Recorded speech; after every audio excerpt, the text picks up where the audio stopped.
Hello guys, I am back with another video. और ये video फिर अगेन ये ATR01 को लेकर होने वाली है, ठीक है।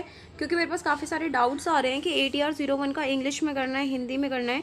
जैसे कि मैंने आपको पिछली वीडियो में भी बताया था, बट अगर कुछ स्टूडेंट्स हैं जिनको नहीं समझ आया, नो इशू, मैं आपको दोबारा बताने की कोशिश करूँगी एंड होप सो इस वीडियो से आपके सारे डाउट्स क्लियर हो जाएँ। ओके, सो वीडियो को स्टार्ट करते हैं। देखिए यहाँ पर आप जैसे कि देख पाएंगे असाइनमेंट है ये, ठीक है, फॉर जुलाई 2020 एंड जनवरी 2021। ये मीन आप जो भी ये 2020 एंड 21 का है असाइनमेंट, लेटेस्ट असाइनमेंट है ये, ठीक है।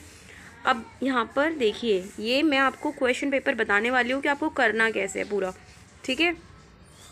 जैसे कि आप देख पाएंगे यहाँ पर सभी प्रश्न का उत्तर दीजिए या फिर अटेम्प्ट ऑल क्वेश्चन, अब यहाँ पर लिखा हुआ है।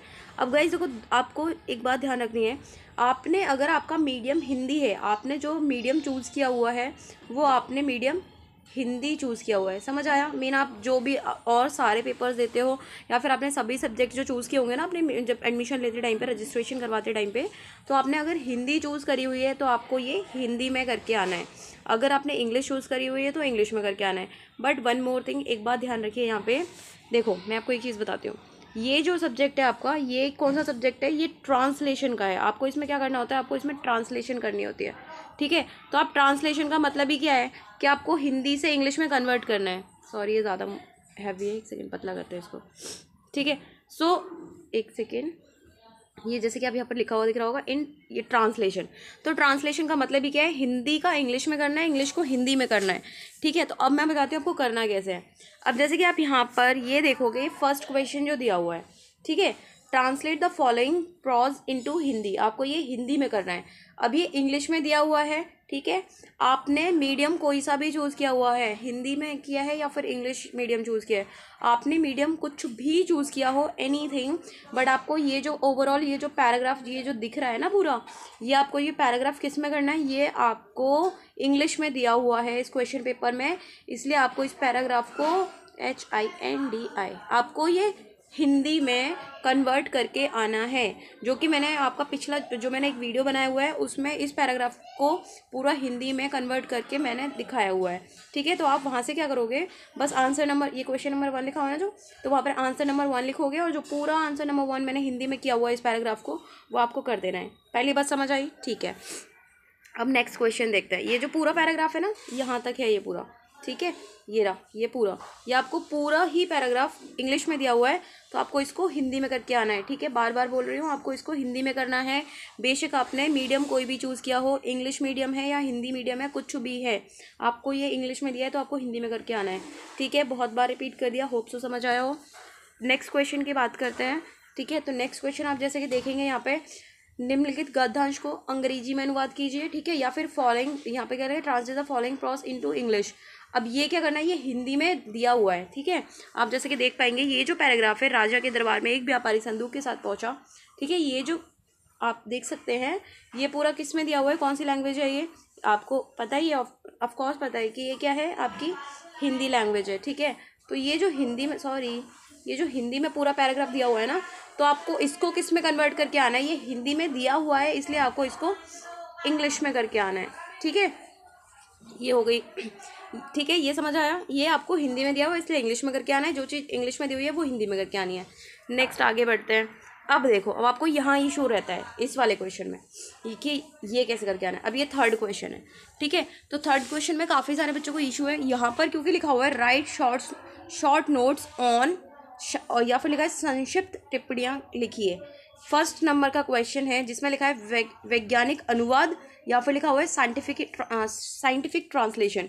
अब गाइज यहाँ पर आप नोटिस करेंगे एक चीज़, देखो, अगर आपने जो मीडियम, जो आपका मीडियम है ना, जो आपने रजिस्ट्रेशन के टाइम पे जो आपके सारे सब्जेक्ट्स है वो आप अगर इंग्लिश में करके आते हो, ठीक है, मीडियम के टाइम पे आपने सारे सब्जेक्ट इंग्लिश में किए हुए हैं, तो ये जो आपका क्वेश्चन है ना, थर्ड नंबर क्वेश्चन, तो ये आप इसको इंग्लिश में करके आओगे, समझ आया। ये सेकंड नंबर का क्वेश्चन भी इंग्लिश में करके आओगे, थर्ड भी इंग्लिश में करके आओगे, फोर्थ भी, फिफ्थ भी, ये आपका इंग्लिश में करके आओगे।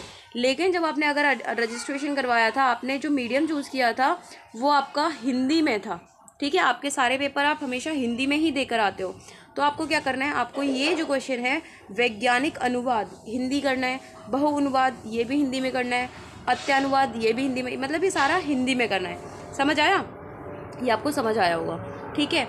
अब देखो यहाँ पर जो आपका 4th क्वेश्चन है ये भी ऐसे ही है।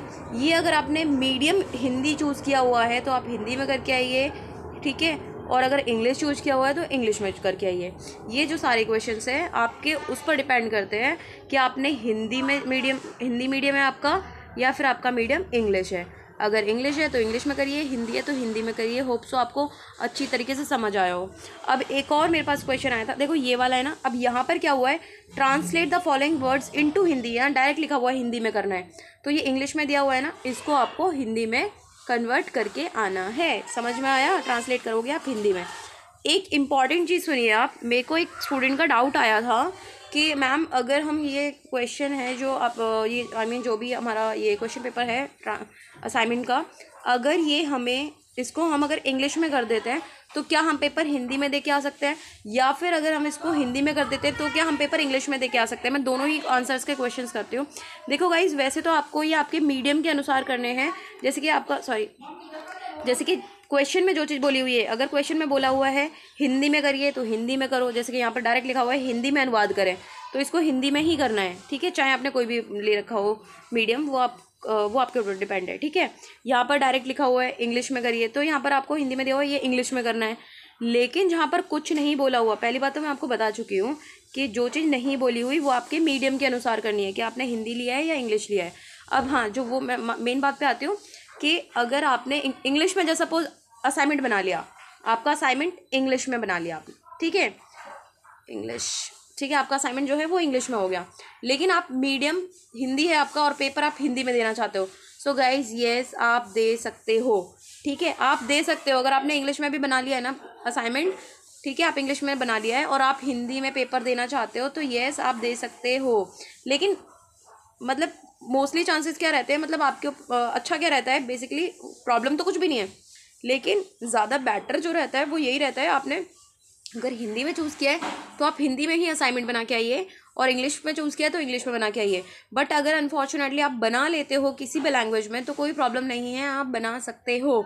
लेकिन ध्यान रखना, दोबारा से बोल देती हूँ, जो ट्रांसलेशन है ना, जो आपको हिंदी में जो क्वेश्चन में ही डायरेक्ट बोला हो जो क्वेश्चन में ही डायरेक्टली कहा गया है कि आपको इसको हिंदी में करके आना है या फिर इंग्लिश में ट्रांसलेट करके आना है, ठीक है, तो आप उसमें ध्यान रखोगे, आप उस वाले क्वेश्चन को उसी जो भी उसमें कहा गया है उसके अनुसार करके आओगे।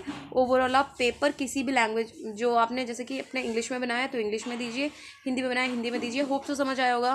फिर भी समझ नहीं आया तो प्लीज़ मुझे कमेंट बॉक्स में बताइएगा, मैं आप कमेंट बॉक्स में ही आंसर दूंगी क्योंकि इसकी ऑलरेडी वीडियोज़ आ चुकी है। बट आप फिर भी चाहते हो कि मैं एक और वीडियो बनाऊँ और आपके जो भी डाउट्स है डाउट सेशन क्लास रखूँ, आपके जो भी डाउट्स हैं मुझे कमेंट बॉक्स में बताइएगा, मैं शॉर्ट आउट करूँगी। एंड गाइस, वीडियो अगर अच्छा लगता है आपको मेरा तो प्लीज़ लाइक कर दीजिए, कमेंट कर दीजिए एंड प्लीज़ चैनल को सब्सक्राइब कर दीजिए। आपकी सारी प्रॉब्लम शॉर्ट आउट करने की मैं गारंटी लेती हूँ। Thank you.